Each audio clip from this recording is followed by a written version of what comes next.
Hi everybody, it's Nigel Chang here. I'm lecturer in archaeology here at JCU, and today I'm just going to talk a little bit about the early colonisation of the Pacific.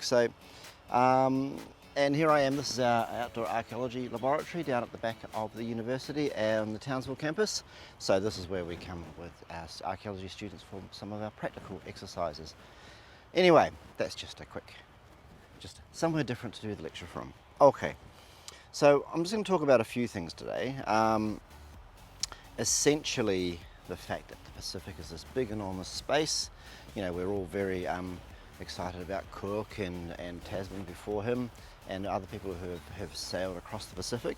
But of course, it was discovered, it was colonised a long time before by the Polynesians. So it's just a reminder that there was this early major colonisation process by people with a whole different technology from Cook and his associates. And just a little discussion about how that happened and why that might have happened and when it happened indeed as well. So we'll start off with a slide here. The Pacific, a big place with very little dry land. And we go to the next slide, we can see Google Earth and just a view of the world from space, and we can see that the Pacific completely covers that whole side of the globe. So it's a huge empty space. An empty space if you're thinking of it in terms of land, but it's full of all sorts of other resources and lots of little islands, but islands are very, very far apart, as I'm sure you're aware of by now. You can see a little green dot up in the top, that's where Hawaii is. You can see a little yellow dot off to the bottom right, that's where Easter Island is, and then you can see New Zealand down in the bottom left. So that is what's traditionally called the Polynesian Triangle. If we go to the next slide, we can see that kind of Polynesian triangle laid out on a map, and then Micronesia and Melanesia off to the left. So the argument is, so the first thing we just want to get clear is that the Pacific was colonized by people coming out of the Asia region, moving through Melanesia, and then out eventually into the deep Pacific, the Eastern Polynesian Pacific. We can see that in the next slide that it happened in steps. So we can see that the first step was movement of a pre-Lapita people out into Melanesia. Now, there's a complicated process going on here. We'll come back to that in a second, but essentially there were already people, as we know, people got to Australia 45, 55, 65,000 years ago, something like at least 45,000 years ago, if not earlier. They got out to New Guinea, places like Bismarck's on Melanesia, around about the same time. And then that area was settled and occupied for thousands of years before the people who eventually came out and became the Polynesians moved into the area. So as we'll see in a minute, there's a first step, which is moving out of the Asian region into this Melanesian area where there were already people. Then they move out into sort of the Western Pacific, Vanuatu, New Caledonia, Fiji, Tonga, Samoa eventually, and where the islands, the places that you're moving to, are getting further and further apart, and it takes more and more effort more and more knowledge in order to be able to navigate these larger areas, and then eventually out into the deep Pacific. And there's a few steps going on there. Let's think a little bit about the Pacific as a place for people to move into. There's a number of different landscapes out in this seascape. There's low coral atolls in the Pacific, so very small islands which tend to disappear and reappear as sea level rises and falls. High volcanic islands in the Pacific, like in Hawaii, there's just a few pictures of some years ago I was lucky enough to travel through Hawaii, spend some time with some archaeologists there, and in particular I was taken on this sort of plane ride over Hawaii. We can see the big valleys of Hawaii, the dry coasts, and the little plane that we flew in. But high volcanic islands, a lot of different landscapes, in particular these long valleys in Hawaii which allow for small political units that have access to resources all the way from the sea, the reefs, the river alluvial river mouths near the front of the near the coast, and then back up into the valleys and up into the hills where there's more resources available. So high volcanic islands, and then continental type islands like New Zealand, or principally New Zealand, so where there are actual large varied landscapes. Three main steps to becoming Polynesian, three main steps to moving out and colonizing the broader Pacific. So first, we have people leaving the mainland Asia. So for a number of reasons that will become clear later on, we know that the people who became Polynesians have direct links back into Asia. Then there's this kind of establishing a place in Melanesia, along with whatever other populations were already there, and then eventually moving out into remote Oceania, out into the Pacific proper. So the first step, leaving mainland Asia. Well, we know one of the key bits of evidence, we'll skip forward a couple of slides to evidence. Some of the evidence that we know that we have that these people came out of Asia are linguistic, so we can trace back different language families and see a connection from the Polynesian languages like Maori, Hawaiian, Cook Islanders, Society Islands, back to connections with languages in Taiwan and ultimately on mainland China. And there's we can see things, there's physical characteristics which link Polynesian populations with Asian populations. There's a thing called the rocker jaw, we might talk about that another time. And there's a whole lot of DNA evidence now which does show a strong connection between Polynesian population DNA and DNA that's probably come from Asia. And we also know through studies of things that moved along with people out into Polynesia, of rats, pigs and chickens, DNA related. DNA that they carry that also shows connections back into Asia.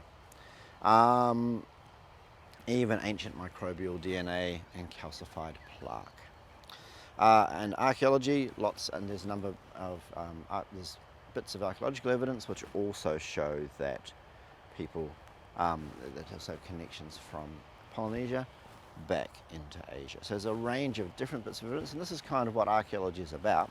It's about taking a whole range of different lines of evidence, bringing them together in order to make an argument, or to build an argument. Okay, so the Austronesian expansion, maybe coming out of the Taiwan and coastal southern China, and Peter Bellwood, who's from ANU, is a key proponent of this argument, and has been for decades. There's even, a number of linguists have proposed this, even an idea of a group called an Austric language family. And this is interesting for me, from started working in Southeast Asia and places like Thailand. There is an argument that the whole Austronesian language family and an Austroasiatic language family, which is some of the earlier languages in Cambodia, Thailand, Laos, that sort of area, and that if some linguists argue that those two big language families had a single ancestor back in time, around about the time that rice was first being domesticated in Asia, in southern parts of China, around about 5,000, 6,000, 7,000 years ago, and they've called this proto-language, this potential proto-language, Austric. So this is an argument amongst linguists about whether this is the case or not, but potentially it looks that some people would argue that there was an original language group called Austric, and that gave rise both to a lot of the early languages on mainland Southeast Asia, as people moved down into Southeast Asia, and all of the language out in the deeper Polynesia, as people moved out through the chain of islands and eventually out into Polynesia. So, different bits of evidence. So a few slides here about rice agriculture and why that's important. We won't go into that right now. It's something maybe you might want to come along to in other classes, or you can ask me about at different times as well. Okay. Now, why did people leave the mainland? So let's say that there was a early group of people who spoke something that we've now called Austric, living on mainland China or in Taiwan or somewhere in that region. Why did they move further and further out into the sea? Clearly, we're not really sure. Why did some of them decide to move out into the sea? We're not really sure. But Patrick Nunn has come up with a few potential ideas. Essentially, at the end of the last ice age, sea level was rising. So lots of populations that might have been spread along coastal regions of Asia were pushed back and compressed together. So that caused a certain amount of stress amongst those populations. They had to work out ways of living together in a smaller space. At the same time, rivers, big major rivers, were flowing out into the sea, bringing sediment out and creating new land. So the water was rising, but the rivers were bringing sand and silt and stuff out into the sea and creating new land at the same time, faster than the water was rising. So that was creating new space. So some people were moving out onto these new bits of land as the water was rising. But then the water continued to rise and it flooded some of those new those new bits of landscape, and those were flooded. And so those people who had gone out and colonized those new areas, they were in a hard position. They could either be stuck back, have to move back amongst all those other people on the mainland, or they could perhaps go out and look for new places out to the east. So the argument is that some of the people at least decided to have a go at exploring and trying to find new places to live. So it's a great speculative argument there.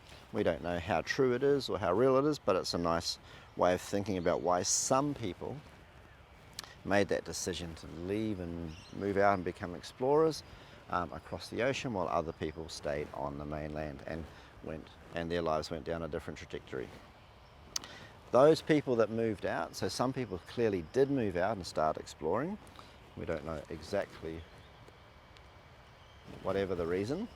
And they made their way into Ireland, Southeast Asia, and eventually out into New Guinea and the islands around New Guinea, where they encountered a long-standing Melanesian population, people who'd been there for tens of thousands of years already. In that region, in that Melanesian region, and particularly from the islands on the northeast of New Guinea and then out into eventually into Vanuatu and New Caledonia, that sort of region in particular, we have the idea of a Lapita population, something called Lapita, named like many things in archaeology, named after an original archaeological site. And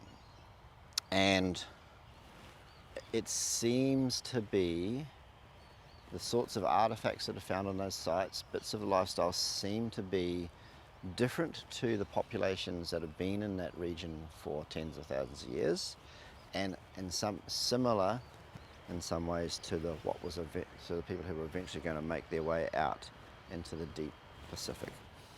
And it's been called Lapita for decades. We don't really know what we're talking about when we say Lapita. Are we talking about a distinct genetic group?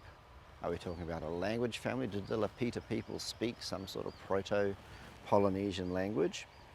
Are we talking simply about a set of artifacts and coastal sites that are indicative of people who are very comfortable with paddling and exploring and sailing back and forth between islands and going out into the deep water for fishing?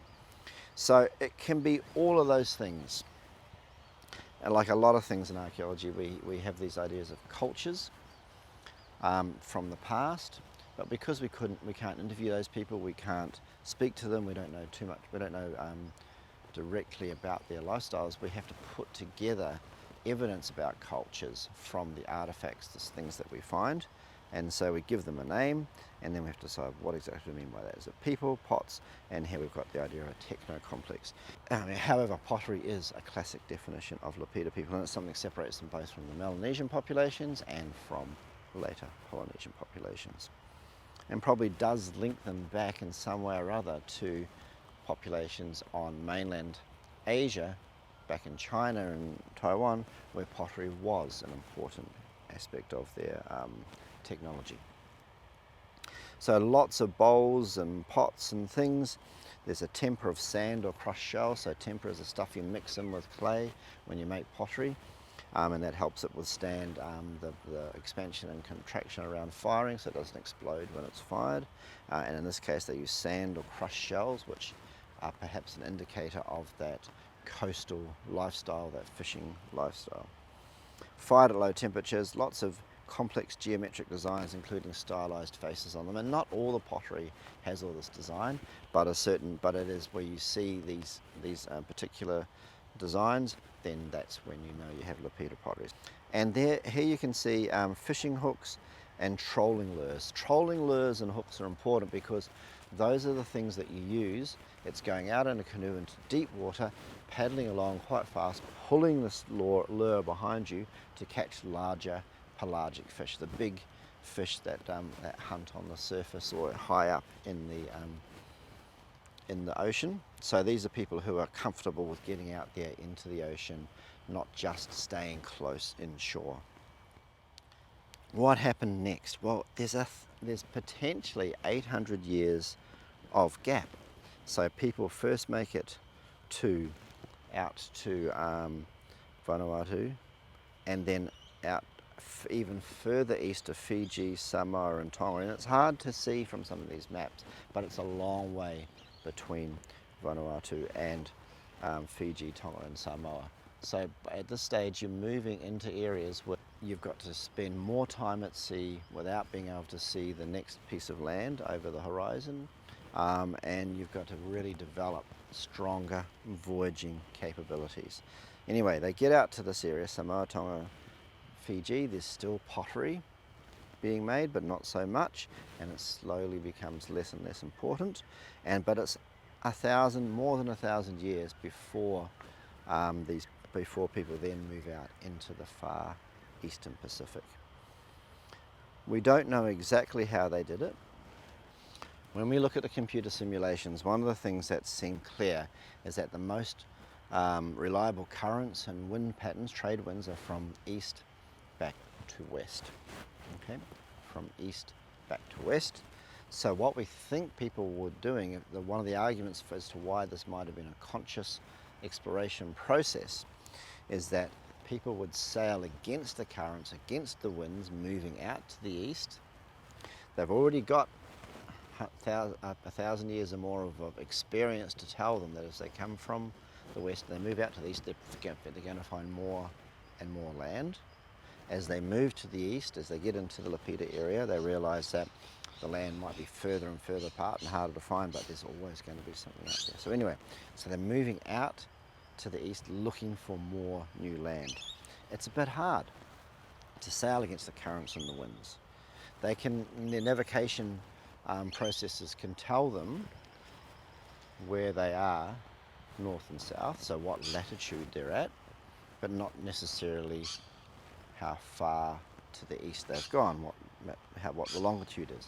However, they know the latitude of the island that they started from, and they know, and so they move out to the east. If they don't find any islands, they can turn around, get on the right latitude, and come straight back home again quite easily, because the currents and the winds are going to push them home. So that sort of argues for a conscious, planned exploration process. By the time Europeans arrived, it was clear that there was long-distance voyaging was a capability. They had large double-hulled canoes in different parts of the Pacific. Much of the long-distance voyaging had stopped by the time Europeans came into the Pacific.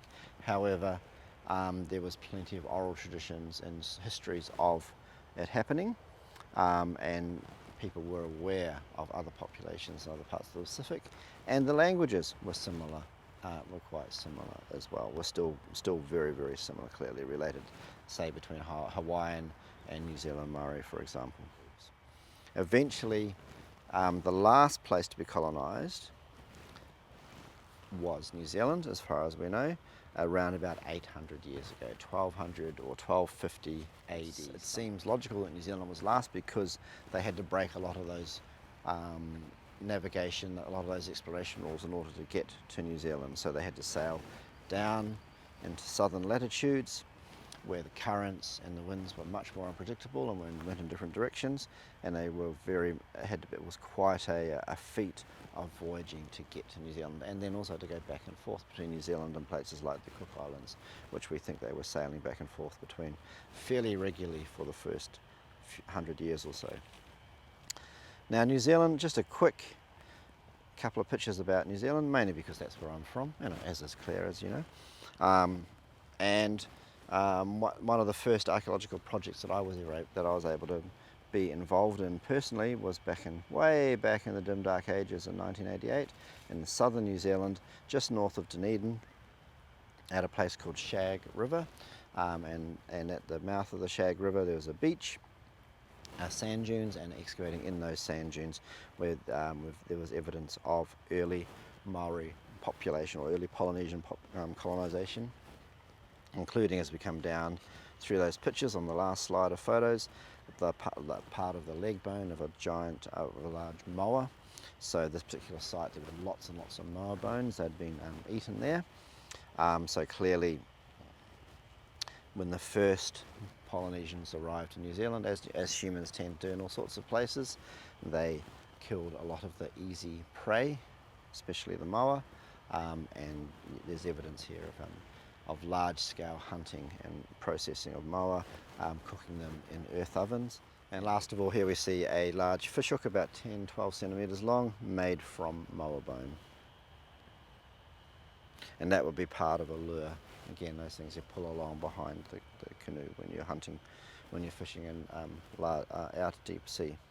So, in the end, we have three main stages. People have moved out of Asia, and some of those people are the ancestors of the Polynesians. It's unclear how we get from coastal Asia out to Polynesia, but there is a clear link linguistically, genetically, and other ways between people ultimately become the Polynesians and populations on mainland China and Taiwan, that sort of area. So the first thing is people had to move out from there. So maybe people in that area were developing their seagoing skills, and somehow they get from there eventually to Melanesia and exploring further than the extent the early Melanesian populations. They arrived tens of thousands of years before, but eventually one small population moved further out in the Pacific. We think that the Lapita people are part of that new population of people in Melanesia. They got from coastal New Guinea further out in the Pacific to Vanuatu, New Caledonia, and eventually to Fiji, Tonga, and Samoa. Fiji, Tonga, and Samoa are often known as the Western Pacific or Western Polynesia.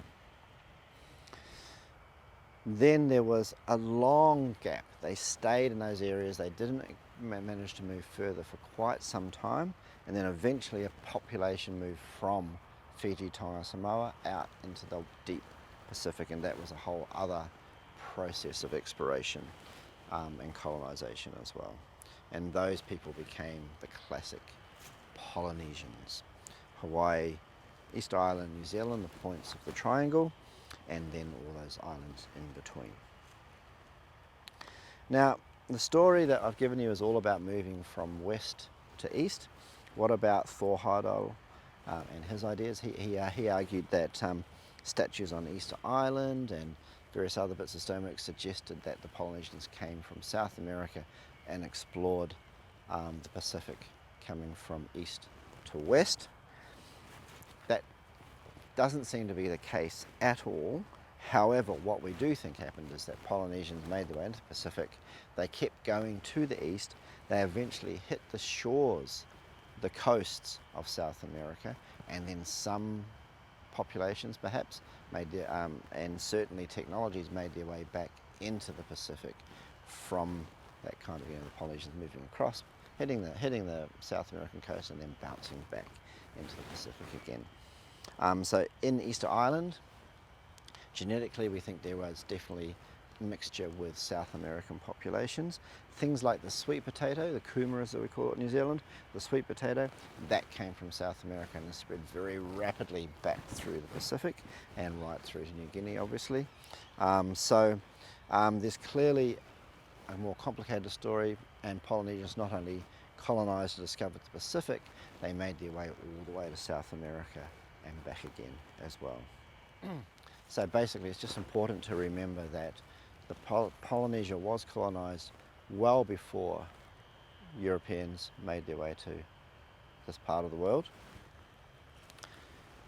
and that it was a conscious colonisation process by a set of very able navigators and seafarers who ultimately have their origins in Asia, but those origins are filtered through connections and movements through all of Melanesia and the populations that had already been there for tens of thousands of years.